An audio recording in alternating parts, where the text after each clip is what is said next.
إن الحمد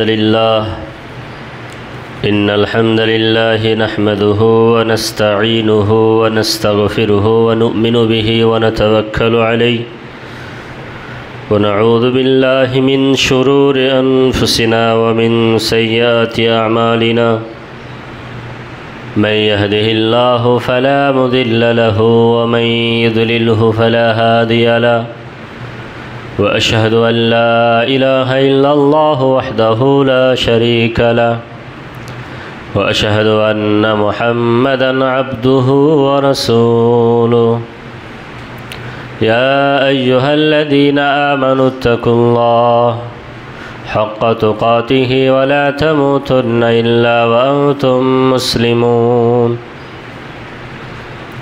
يا أيها الناس اتقوا ربكم الذي خلقكم من نفس واحدة وخلق منها زوجها وبث منهما رجالا كثيرا ونساء واتقوا الله الذي تساءلون به والأرحام إن الله كان عليكم رقيبا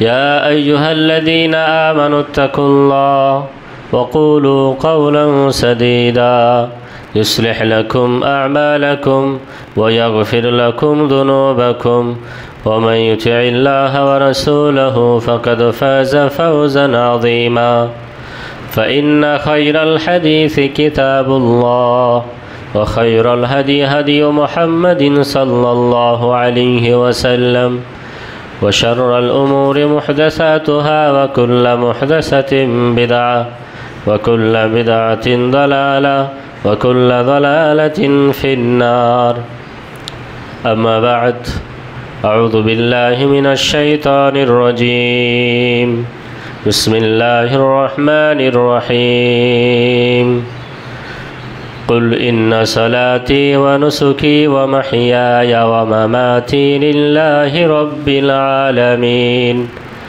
لا شريك له وبذلك أمرت وأنا أول المسلمين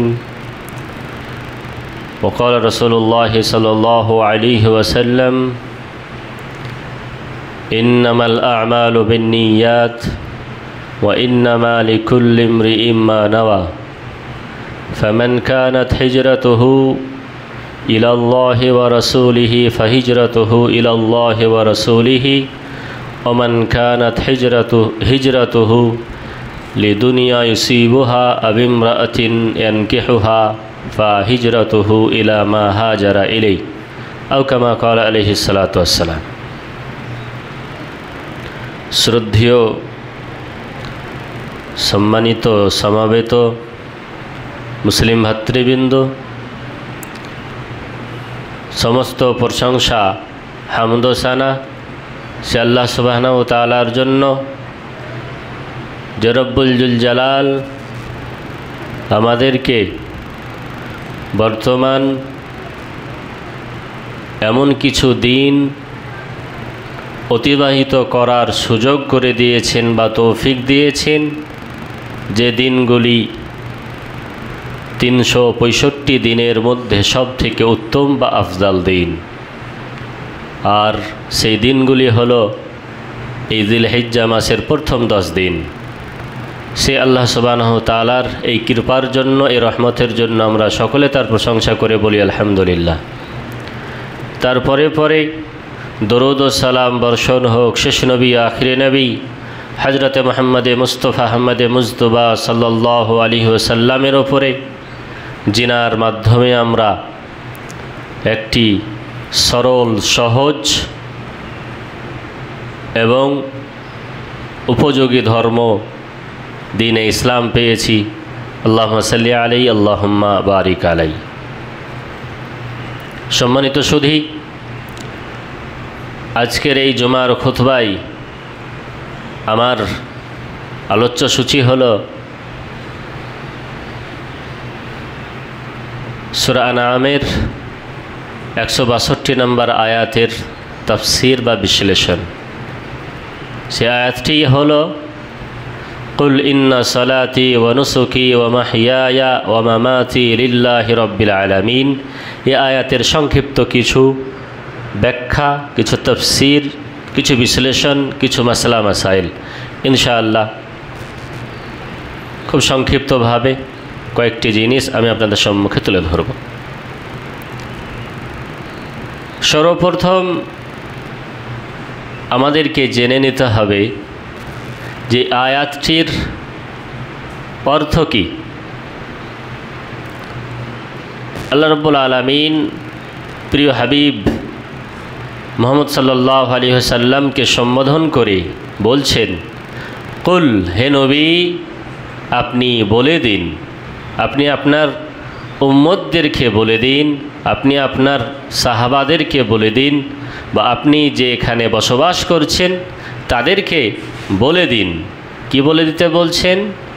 ইন্না সলাতি ওয়া নুসুকি, নিশ্চয় নিঃসন্দেহে, সালাতি মানে আমার নামাজ। আল্লাহ সুবহানাহু ওয়া তাআলা বলছেন কি নবী সাল্লাল্লাহু আলাইহি সাল্লামকে সম্বোধন করে, হে নবী আপনি বলে দিন, মানুষকে অবগত করিয়ে দিন যে নামাজ হলো আমার। ওয়া নুসুকি, নুসুক শব্দের অর্থ হলো কুরবানি বলতে পারেন, উজহিয়া বা জাবিহা। নামাজ আমার, কুরবানিও আমার, এবং হায়াতি জীবন ও আমার, ও মামাতি মৃত্যুও আমার।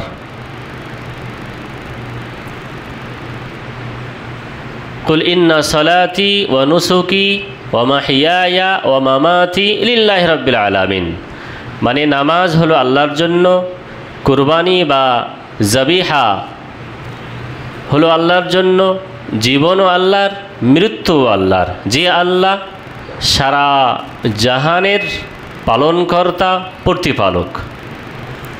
এ আয়াতের মধ্যে আল্লাহ রাব্বুল আলামিন বিশেষ করে দুটি ইবাদতের কথা বলেছেন, যে ইবাদত দুটি আল্লাহ রাব্বুল আলামিনের নিকটে খুব প্রিয়, অত্যন্ত প্রিয়।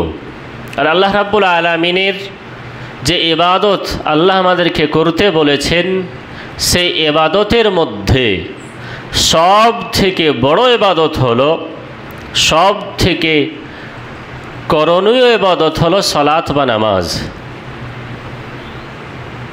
যে সালাত, যে নামাজ প্রত্যেক ব্যক্তির ওপরে, প্রত্যেক মুসলমানের ওপরে ফরজ, বাধ্যতামূলক। আপনি নিজেকে যদি মুসলমান বলে দাবি করেন, আপনাকে ৫ ওয়াক্ত সালাত আদায় করতেই হবে। আর এই যে সালাত আপনি আদায় করবেন, এই সালাত আদায় করার সময় আপনার মনে, আপনার অন্তরে এই চিন্তা ভাবনা বা চেতনা থাকতেই হবে যে আপনি যে সালাত আদায় করছেন, নামাজ পড়ছেন, এই নামাজটি শুধুমাত্র আল্লাহ রাব্বুল আলামিনের জন্যই করছেন, আল্লাহ ব্যতীত অন্য কোনো উদ্দেশ্যে নয়। আল্লাহর সন্তুষ্টি, আল্লাহর রেজামন্দি ছাড়া অন্য কোনো উদ্দেশ্যে আপনি সালাত আদায় করবেন না। যদি আমার সালাতে, আমার ইবাদতে আল্লাহ ব্যতীত অন্য কোনো উদ্দেশ্যে, অন্য কাউকে সন্তুষ্ট করার জন্য, লোক দেখানোর জন্য, রিয়াকারি করার জন্য যদি আমার ইবাদতটি হয়ে যায়, সে ইবাদত কসিমকালেও আল্লাহ সুবহানাহু ওয়া তাআলা কবুল করবেন না, গ্রহণ করবেন না। সুপ্রসতা মণ্ডলী, দুটি কথা হলো। এক নম্বর কথা হলো যে নামাজ বা সালাত আমাদেরকে আদায় করতেই হবে, বাধ্যতামূলক। তার প্রমাণ আপনারা শুনেছেন, কোরআনের বিভিন্ন জায়গায় বলা হয়েছে, ওয়া আকিমুস সালাহ ওয়া আতুজ যাকাত, হে মুসলমানেরা তোমরা সালাত কায়েম করো, যাকাত প্রদান করো। এ কথা বিভিন্ন জায়গায় বলা হয়েছে। আল্লাহ রাব্বুল আলামিনের রাসূল সাল্লাল্লাহু আলাইহি ওয়াসাল্লামও বলে দিয়েছেন যে বুনিয়াল ইসলামু আলা খামসিন, শাহাদাতি আন লা ইলাহা ইল্লাল্লাহ ওয়া আন্না মুহাম্মাদার রাসূলুল্লাহ ওয়া ইকামিস সালাহ। ইসলাম নির্ভর করে, বা ইসলাম ধর্ম, ইসলাম দিন নাম হলো 5টি জিনিসের। এই 5টি জিনিস যদি আপনি করেন, মেনে চলেন, তাহলে আপনি মুসলমান থাকলেন। এই 5টি জিনিসের মধ্যে থেকে যদি একটি জিনিসও বর্জন করে দেন, তাহলে আপনি মুসলমান থাকলেন না, আপনি মুসলমান কোনো দিন হতে পারেন না। সে 5টি জিনিস কি? প্রথম হলো তাওহীদ, একত্ববাদ। আল্লাহ একক ও অদ্বিতীয়, এই পৃথিবীর খালিক মালিক, আপনাকে রিজিক দাতা, সমস্ত কিছুর প্রতিপালক বা প্রতিষ্ঠাতা একমাত্র আল্লাহ সুবহানাহু ওয়া তাআলা বলে এই কথার সাক্ষ্য দেওয়া, এটা হলো তাওহীদ। দ্বিতীয় নম্বরে কি এসেছে? ওয়া ইকামিস সালাহ, সালাত কায়েম করা বাধ্যতামূলক। আপনি যাকাত দিলেন, রোজা রাখলেন, হজও করলেন, তাওহীদকেও মেনে নিলেন, কিন্তু সালাত আদায় করলেন না, আপনি মুসলমান নন। আপনি কোনো দিনই মুসলমান হতে পারেন না। কারণ সালাত পার্থক্যকারী, সালাত হলো বিচ্ছেদকারী, যে আপনি একজন মুসলিম না আপনি একজন কাফির, আপনি একজন মুমিন না আপনি একজন মুশরিক, তার মধ্যে পার্থক্যকারী হলো এই সালাত। তাহলে এই যে নামাজ আল্লাহ রাব্বুল আলামিন আমাদের জন্য বাধ্যতামূলক করে দিয়েছে, এই নামাজ হতে হবে ইন্না সলাতি, শুধুমাত্র আল্লাহ রাব্বুল আলামিনকেই সন্তুষ্ট করার জন্য। ঠিক সেই মতো আরও একটা ইবাদত হলো ওয়া নুসুকি, কুরবানি। এই নুসুকির ব্যাখ্যা বিভিন্ন রকমভাবে বলা হয়েছে। তাফসীর ইবনে কাসির দেখবেন, তাফসীর কুরতুবী দেখবেন, ওখানে যেটি উল্লেখ করা হয়েছে তার মূল কথা হলো উজহিয়া বা জাবিহা, কুরবানি। আপনি আমাদের ভাষায়, নিজের ভাষায় বলতে পারেন কুরবানি করা। সে কুরবানির দিনে কুরবানি হোক, আর অন্য যে কোনো দিনে আপনি কোনো পশু বা কোনো জানোয়ার আল্লাহকে সন্তুষ্ট করার জন্য জবাই করছেন বা কুরবানি দিচ্ছেন, সেটিও দেওয়া যেতে পারে। তো এই যে আপনার কুরবানিটি হবে, এই কুরবানিটিও কিন্তু আল্লাহ রাব্বুল আলামিনকে সন্তুষ্ট করার জন্য করতে হবে। আপনার কুরবানিতে কোনো প্রকারের রিয়াকারি করা চলবে না। আপনার কুরবানিতে কোনো প্রকারের মানুষকে, গ্রামবাসীকে, এলাকাবাসীকে সন্তুষ্ট করার উদ্দেশ্য হবে না। শুধুমাত্র এক আল্লাহ রাব্বুল আলামিনের সন্তুষ্টির জন্যই আপনাকে কুরবানি দিতে হবে। আপনি কুরবানির পশু ক্রয় করছেন, পশু ক্রয় করার সময় আপনার মনে যদি চলে আসে আমি আমার গ্রামের টপ পশু ক্রয় করে কুরবানি করব, সবথেকে মূল্যবান বা দামি জানোয়ার ক্রয় করব, দিয়ে কুরবানি দেব, তাহলে আপনার কুরবানি হবে না। এটা আপনার গোশত খাওয়াই হবে। এই কুরবানির টাকা পয়সা ব্যয় ইত্যাদি আল্লাহ রাব্বুল আলামিন কখনোই কবুল করবেন না। কারণ হলো এই যে আপনি যে ইবাদতটি করছেন এক কুরবানি, বা আপনি যে সালাত আদায় করছেন, এই সালাত এবং কুরবানি কবুল হওয়ার জন্য মূলত দুটি শর্ত এসেছে। যে দুটি শর্ত ছাড়া আপনার কুরবানি কখনোই কবুল হতে পারে না। তার মধ্যে এক নম্বর শর্ত হলো আল ইখলাস। ইখলাসের সহিত আপনাকে কুরবানি করতে হবে। ইখলাস বলতে, ইখলাসের অর্থ হলো সমস্ত কিছু থেকে আলাদা করা। কার জন্য আলাদা করবেন? আল্লাহ সুবহানাহু ওয়া তাআলার জন্য আলাদা করবেন। যে আল্লাহ আপনাকে সৃষ্টি করেছেন, যে আল্লাহ আপনাকে বিবেক বুদ্ধি দান করেছেন, যে আল্লাহ আপনার শরীরে সমস্ত নিয়ামতগুলি দিয়েছেন, যে আল্লাহ আপনাকে অর্থ দিয়েছেন, রিজিক দিয়েছেন, সমস্ত কিছু দিয়েছেন, সেই আল্লাহর জন্যই আপনি আপনার কুরবানিটিকে আলাদা করে নেবেন। অন্য কারোর জন্য কোনো প্রকারের খাস করে ইবাদত করবেন না। সে কোনো নবীর জন্যও না, কোনো ফেরেশতার জন্যও না, কোনো পীর আউলিয়া বুজরুগ হুজুরের জন্যও না, শুধুমাত্র আল্লাহ রাব্বুল আলামিনের জন্যই আপনাকে কুরবানি করতে হবে। এই আদেশ আল্লাহ সুবহানাহু ওয়া তাআলা দিয়েছেন সূরা বাইয়িনার মধ্যে, ওয়ামা উমিরু ইল্লা লিয়াবুদুল্লাহা মুখলিসিনা লাহুদ্দিন। আমি আদেশ করেছি ইবাদতগুলিকে শুধুমাত্র আল্লাহ রাব্বুল আলামিনের জন্যই খালিস করার জন্য, শুধুমাত্র এক আল্লাহ রাব্বুল আলামিনের জন্যই খালিস করার জন্য আমি আদেশ করেছি। নামাজ পড়বেন, খালিস হতে হবে আল্লাহ রাব্বুল আলামিনের জন্য। যাকাত দিবেন, আল্লাহর সন্তুষ্টি উদ্দেশ্য হবে। আপনি কুরবানি দেবেন, কুরবানি দেওয়ারও উদ্দেশ্য হবে আপনার শুধুমাত্র আল্লাহ রাব্বুল আলামিনের নৈকট্য, সন্তুষ্টি। আল্লাহ কিভাবে সন্তুষ্ট হবেন, আল্লাহ কিভাবে রাজি হবেন, এই চিন্তা, এই চেতনা, এই ভাবনা যদি অন্তরে না থাকে, তাহলে আমার কুরবানি দিয়ে কোনো লাভ হবে না, কোনো উপকার হবে না। সুপ্রশ্রোতা মণ্ডলী, আল্লাহ রাব্বুল আলামিন পবিত্র কোরআনে বলেন, লা ইয়ানালাল্লাহা লুহুমুহা ওয়ালা দিমাউহা ওয়ালাকিন ইয়ানালুহুত তাকওয়া মিনকুম। আল্লাহ সুবহানাহু ওয়া তাআলার নিকটে আপনার এই দামি পশুর গোশত, দামি পশুর রক্ত কোনো কিছুটাই পৌঁছায় না। কি পৌঁছায়? ওয়ালাকিন ইয়ানালুহুত তাকওয়া মিনকুম। আল্লাহ সুবহানাহু ওয়া তাআলার নিকটে আপনার অন্তরের তাকওয়া, আপনার অন্তরের চিন্তাধারা সংকল্পটি আল্লাহ রাব্বুল আলামিন দেখেন যে আপনি কোন উদ্দেশ্যে, কোন নিয়তে, কি ভেবে, কি চিন্তা করে আল্লাহর পথে এই কুরবানি জবাহ করছেন, আল্লাহর জন্য এই কুরবানিটি কি উদ্দেশ্যে দিচ্ছেন। আল্লাহ সুবহানাহু ওয়া তাআলা রাসূল সাল্লাল্লাহু আলাইহি ওয়াসাল্লাম হাদিসের মধ্যেও বলেছেন, ইন্নামাল আ'মালু বিন্নিয়াত ওয়া ইন্নামা লিকুল্লি ইমরিইম মা নাওয়া। প্রত্যেকটি কাজকর্ম, আমাদের প্রত্যেকটি কাজ নির্ভর করে আমার আপনার অন্তরের ওপরে। আপনি অন্তরে যা ভেবে কাজ করবেন সেই মোতাবেক আল্লাহ রাব্বুল আলামিন তার বদলা দেবেন, তার প্রতিদান দেবেন। আপনার অন্তর যদি ভাবে যে আমি আমার পিতাকে সন্তুষ্ট করার জন্য কুরবানি করছি, সমাজে আরও 10টা মানুষকে আমি গোশত ভক্ষণ করাবো, এই উদ্দেশ্যেই কুরবানি করছেন। আপনি যে উদ্দেশ্যে কুরবানি করবেন সেই উদ্দেশ্য মোতাবেক আল্লাহ রাব্বুল আলামিন আপনাকে ফলাফল দেবেন, বদলা দেবেন। আপনি যদি আল্লাহ রাব্বুল আলামিনকে রাজি করার জন্য, আল্লাহ রাব্বুল আলামিনকে সন্তুষ্ট করার জন্য, আল্লাহ রাব্বুল আলামিনকে খুশি করার জন্য যদি আপনি কুরবানি করে থাকেন, কুরবানির পশু ক্রয় করেন, তাহলে এই মোতাবেকই আল্লাহ রাব্বুল আলামিন আপনাকে নেকি দেবেন। বিভিন্নভাবে আল্লাহ এবং আল্লাহ রাসূল সাল্লাল্লাহু আলাইহি ওয়াসাল্লাম আমাদের সমস্ত ইবাদতে, সমস্ত কাজকর্মে ইখলাসকে শুধুমাত্র আল্লাহ রাব্বুল আলামিনের জন্যই করতে হবে, এই কথার বারংবার তাকিদ করেছেন। আর এই কথাই আল্লাহ রাব্বুল আলামিন সূরা আনআমের 162 নম্বর আয়াতেই বলছেন যে ইন্না সালাতি ওয়া নুসুকি ওয়া মাহইয়ায়া ওয়া মামাতি লিল্লাহি রাব্বিল আলামিন।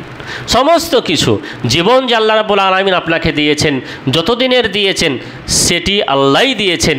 আল্লাহ রাব্বুল আলামিন আপনার মৃত্যু অনিবার্য করে দিয়েছেন। মৃত্যু যেদিন মরবেন সেদিনই মরবেন, তার একদিন আগেও হবে না, 1 সেকেন্ড পরেও হবে না, সেটা আল্লাহই আপনাকে দিয়েছেন। বা আপনি আপনার জীবদ্দশায় যা কিছু পাচ্ছেন সব আল্লাহ রাব্বুল আলামিনের পক্ষ থেকে। আপনি আপনার মরণের পরে যা কিছু পাবেন সেটিও আল্লাহ রাব্বুল আলামিনের পক্ষ থেকে আপনার কাজকর্মের প্রতিফল। সুপ্রশ্রোতা মণ্ডলী, এটি হলো প্রথম শর্ত আপনার কুরবানি কবুল হওয়ার, আপনার ইবাদত কবুল হওয়ার। ইবাদত কবুল হওয়ার প্রধানত দ্বিতীয় শর্ত হলো, যে শর্ত না হলে আপনার কুরবানিটি কবুল হবে না, আপনার নামাজ হবে না, আপনার রোজা জাকাত কোনো ইবাদতই হবে না, সেটি হলো মুতাবাকাতুন নবী সাল্লাল্লাহু আলাইহি ওয়াসাল্লাম। আপনার ইবাদত, আপনার কুরবানি আল্লাহ রাসূল সাল্লাল্লাহু আলাইহি ওয়াসাল্লামের পদ্ধতি অনুযায়ী হতে হবে। আল্লাহ রাসূল সাল্লাল্লাহু আলাইহি ওয়াসাল্লাম যেভাবে কুরবানি দিয়েছেন, যেভাবে কুরবানি করতে বলেছেন, সেইভাবেই আমাদেরকে কুরবানি করতে হবে। আমার আপনার মনের মতো কুরবানি আমরা দিতে পারি না। আপনি চাইলেন যে আপনি কুরবানির সলাত, ঈদের সলাত আদায় করার পূর্বেই কুরবানি করে দেব, কুরবানির পশু জবাই করে দেব, হালাল করে দেব, আপনার কুরবানি হবে না। হাদিসে বলা হয়েছে যে কুরবানির পশু গরু হবে বা উট হবে বা ছাগল হবে বা ভেড়া হবে। আপনি বলছেন আমি 4টা বাদ দিয়ে আমি হরিণের কুরবানি দেবো, ঘোড়ার কুরবানি দেব, তাহলে কিন্তু সে কুরবানি আপনার কবুল হবে না। এক কথায় কুরবানি হোক আর যে কোনো ইবাদত হোক তখনই কবুল হবে যখন আপনার ওই ইবাদতটি রাসূলুল্লাহ সাল্লাল্লাহু আলাইহি ওয়াসাল্লামের বর্ণিত পদ্ধতি অনুযায়ী হবে, তবেই কবুল হবে। নচেত আপনার ইবাদত কোনো দিনই কোনোভাবেই কবুল হবে না। সুপ্রশ্রোতা মণ্ডলী, তাহলে আমরা মনে রাখব, আমার আপনার যে কোনো ইবাদত, নামাজ, রোজা আর কুরবানি যাই হোক না কেন, দুটি শর্ত আমাদেরকে লক্ষ্য রাখতে হবে। আর সেটি হলো 1 নম্বর ইখলাস, আর 2 নম্বর হলো রাসূলুল্লাহ সাল্লাল্লাহু আলাইহি সাল্লামের পদ্ধতি অনুযায়ী আমার কুরবানি হবে। সুপ্রশ্রোতা মণ্ডলী, যেহেতু উক্ত আয়াতে কুরবানির কথা এসেছে এবং আপনাদের বা আমাদের সম্মুখে 2-3 দিন পরেই কুরবানি, এই কুরবানি সম্বন্ধে কয়েকটি কথা। 1 নম্বর কথা হলো যে কুরবানি করার ফজিলত এসেছে। কুরবানি করার ফজিলত আমরা শরীয়তে পাই রাসূলুল্লাহ সাল্লাল্লাহু আলাইহি ওয়াসাল্লাম এবং আল্লাহ রাব্বুল আলামিন আমাদেরকে কুরবানি করার আদেশ করেছেন। আল্লাহ রাব্বুল আলামিন বলেন, ফাসাল্লি লিরাব্বিকা ওয়ানহার। হে মুহাম্মদ সাল্লাল্লাহু আলাইহি ওয়াসাল্লাম, তুমি সালাত আদায় করো আল্লাহ রাব্বুল আলামিনের জন্য, তোমার রবের জন্য, ওয়ানহার এবং কুরবানি করো, এবং কুরবানি করো। অন্য জায়গায় আল্লাহ রাব্বুল আলামিন বলেন, ওয়ালিকুল্লি উম্মাতিন জাআলনা মানসাকান। আল্লাহ রাব্বুল আলামিন কি বলেন যে আমি প্রত্যেক উম্মতের জন্য প্রত্যেক জাতির জন্য কুরবানির বিধান রেখেছি। আপনি যদি নবী সাল্লাল্লাহু আলাইহি ওয়াসাল্লামের কাহিনী পড়ে থাকেন, আম্বিয়া ইকরামদের ঘটনা পড়ে থাকেন, ইতিহাস জেনে থাকেন, তাহলে বুঝতে পারবেন যে কুরবানির বিধান, এই কুরবানির সুন্নত সে আদম আলাইহিস সালাম থেকেই শুরু রয়েছে। আদম আলাইহিস সালামের 2 ছেলে কুরবানি দিয়েছিলেন। আপনি ইব্রাহিম আলাইহিস সালামের কুরবানির ঘটনা, কুরবানির ইতিহাস পবিত্র কোরআনে আল্লাহ রাব্বুল আলামিন খুব সুন্দরভাবে বর্ণনা করেছেন যে তিনি কিভাবে আল্লাহর জন্য কুরবানি দিয়েছেন। সুপ্রসিত মণ্ডলী, তাহলে কুরবানি দেওয়া এটির গুরুত্ব বা মর্যাদা বা ফজিলত এসেছে। যেমন আল্লাহ রাব্বুল আলামিন বলেন, যালিকা ওয়া মান ইউআযযিম শাআইরাল্লাহ ফাইন্নাহা মিন তাকওয়াল কুলুব। এটি হলো আল্লাহ রাব্বুল আলামিনের শিয়ারের সম্মান। আল্লাহ রাব্বুল আলামিনের যে শিয়ারগুলি রয়েছে, নিদর্শনগুলি রয়েছে, আলামতগুলি রয়েছে, সে আলামতগুলিকে সম্মানিত করার মধ্য থেকে পড়ে এই কুরবানিটি।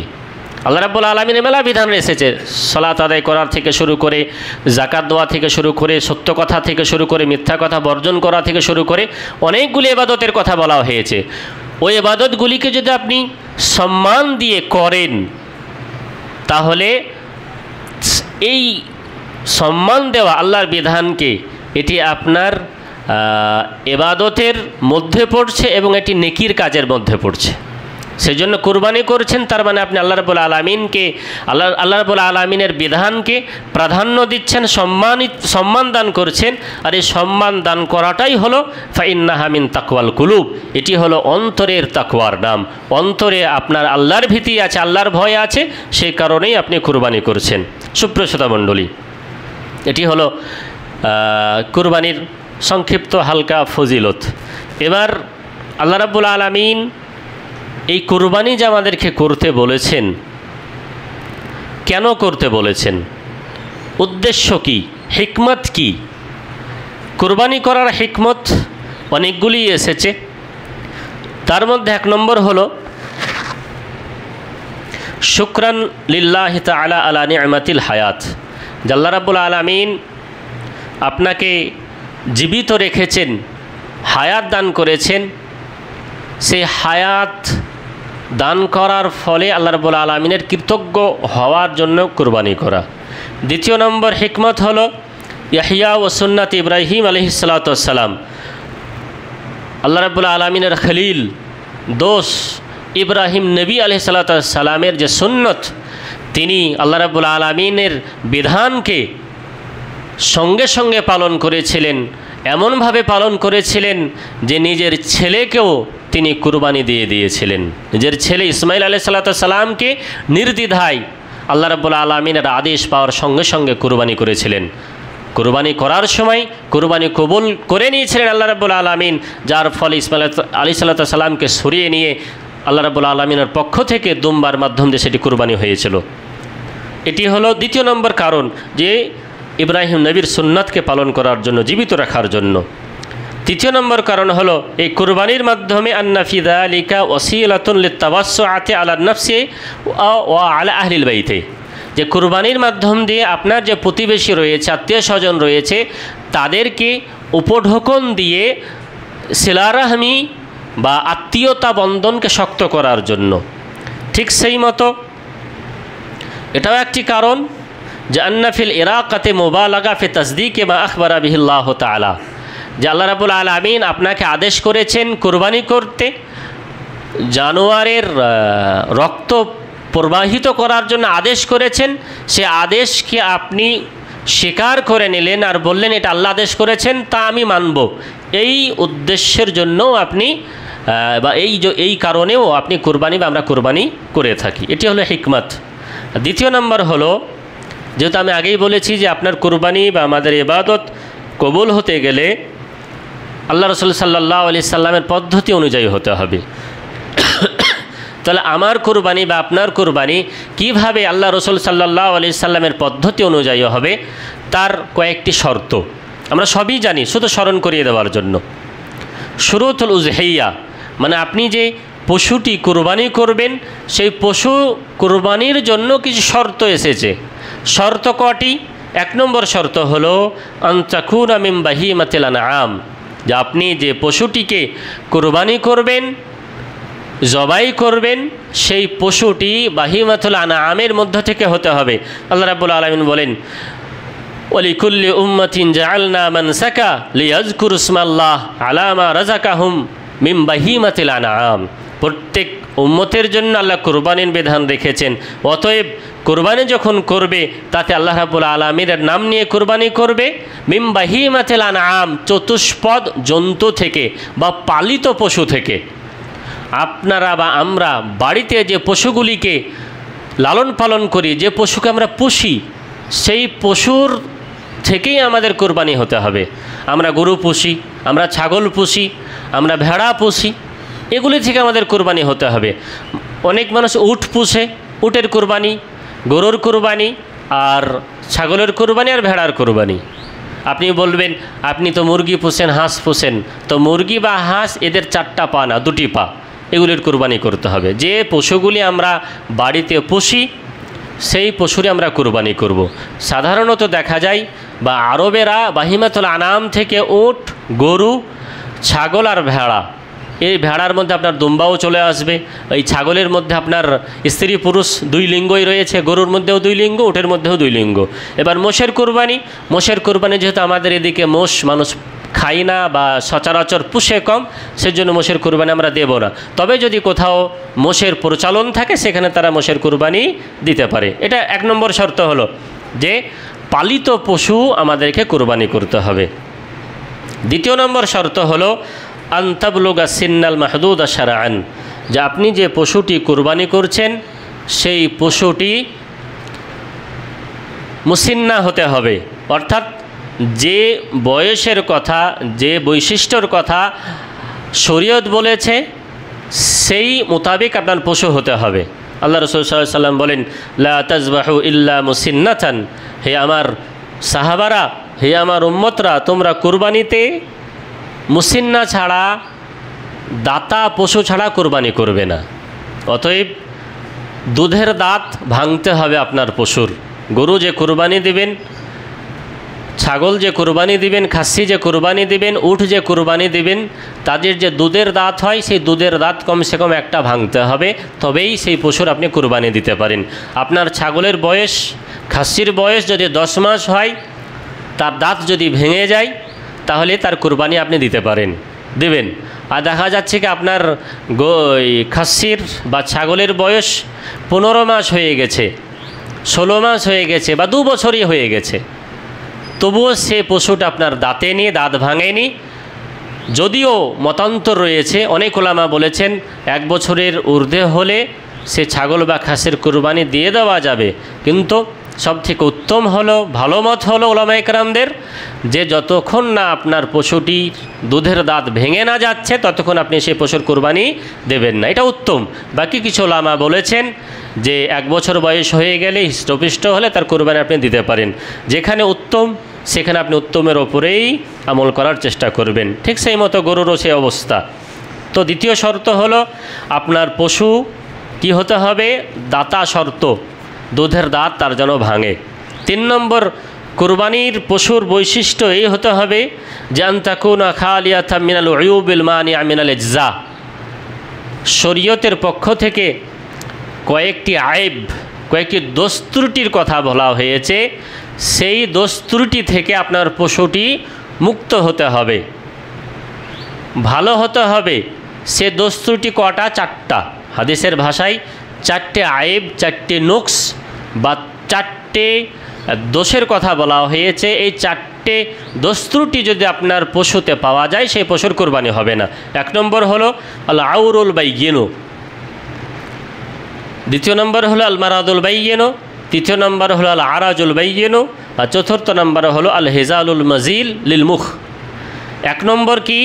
আল আওয়ারুল বাইয়িন, আপনার পশু গরু হোক, ছাগল হোক, খাসি হোক, সে পুরোপুরি ন্যাংড়া, তার পা ভাঙা, সে পা নেংড়িয়ে হাঁটছে, যেটাকে আমরা ন্যাংড়া বলি, পরিষ্কার বোঝা যায় যেন, মানে হালকা ফুলকা যদি হয় তাহলে কোনো সমস্যা নেই, একেবারে পরিষ্কার বোঝা যাচ্ছে যে ওই পশুটি আসলেই খোড়া, এটা 1 নম্বর শর্ত।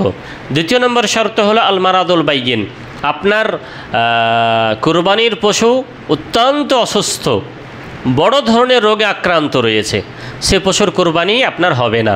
হালকা ফুলকা অসুখ হতে পারে, পেটে কি বলে আপনার পশু কিনে নিয়ে এসেছেন, বাড়িতে বেঁধে রেখেছেন, দেখা গেল কি আপনার পশু হয়তো পাতলা পায়খানা হচ্ছে, সেক্ষেত্রে কোনো অসুবিধা ইনশাআল্লাহ হবে না। একদম বড় ধরনের কোনো অসুখ যেটা আপনি দেখতে পাচ্ছেন, সেই ধরনের অসুখ যদি হয় তাহলে সেই পশুর কোরবানি হবে না। 3 নম্বর হলো আল আরাজুল বাইয়িন, 3 নম্বর কারণ হলো যে আপনার পশুটি ন্যাংড়া খোড়া যেন না হয়। প্রথমটা যে আমি বলেছিলাম আল আউরুল বাইয়িন, এটা ন্যাংড়া খোড়া না, এটার অর্থ হলো অন্ধ, কানা, এক চোখ কানা কোনো পশু, সে পশুর কোরবানি আপনি করতে পারবেন না। আর 3 নম্বর হলো ন্যাংড়া, যে একটা পা খোড়া, যেটা বললাম। আর 4 নম্বর হলো যে আপনার পশুটি এত দুর্বল, এমন দুর্বল যে তার শরীরে কোনো গোশত নেই, একেবারে দুর্বল পশু আপনি ক্রয় করছেন, সেই পশুর কোরবানি হবে না। হাদিসে আল্লাহ রাসূল সাল্লাল্লাহু আলাইহি ওয়াসাল্লাম বলেছেন যে আল রাজাউ আল বাইয়িনু দিলুহা, যে কথাগুলি বললাম ওরই হাদিস। তাহলে আপনার পশু যে আপনি কোরবানি করবেন, যে পশুর, সেই কোরবানিটি এই 4টা আয়েব থেকে, এই 4টা দোষ থেকে মুক্ত হতে হবে। তবে কোনো হালকা ফুলকা যদি দোষ ত্রুটি থাকে তাতে কোনো সমস্যা নাই। হালকা বা অল্প পরিমাণে কান কাটা আছে, অল্প পরিমাণে নেজ কাটা আছে, অল্প পরিমাণে শরীরে কোথাও ক্ষতর দাগ আছে, বা অল্প পরিমাণে তার চোখটা হয়তো অল্প পরিমাণে খারাপ হয়ে আছে, সেগুলি চলবে না, চলবে, কোনো সমস্যা নেই। বড় ধরনের কোনো রোগ, কোনো খাম, সেগুলি চলবে না। যেমন একটা পা কাটা, নেজটা দেখা যাচ্ছে পুরোই কাটা, ঠিক দেখা যাচ্ছে কি তার 2 চোখই অন্ধ, বা তার চোখ একবারে বের হয়ে চলে এসেছে, বা কোনো গরু একবারে পাগলা হয়ে গেছে, বা কোনো গরু একেবারে দুর্বল, সে উঠতেই পারে না, এই সমস্ত পশুগুলির কুরবানি আমাদের দেওয়া যাবে না। আল্লাহ রাব্বুল আলামিনের কাছে দোয়া করব, হে রাব্বুল আলামিন, তুমি আমাদের সকলকে এই সমস্ত দোষমুক্ত পশু ক্রয় করে তার কুরবানি করার তৌফিক দান করো। আল্লাহুম্মা আমিন।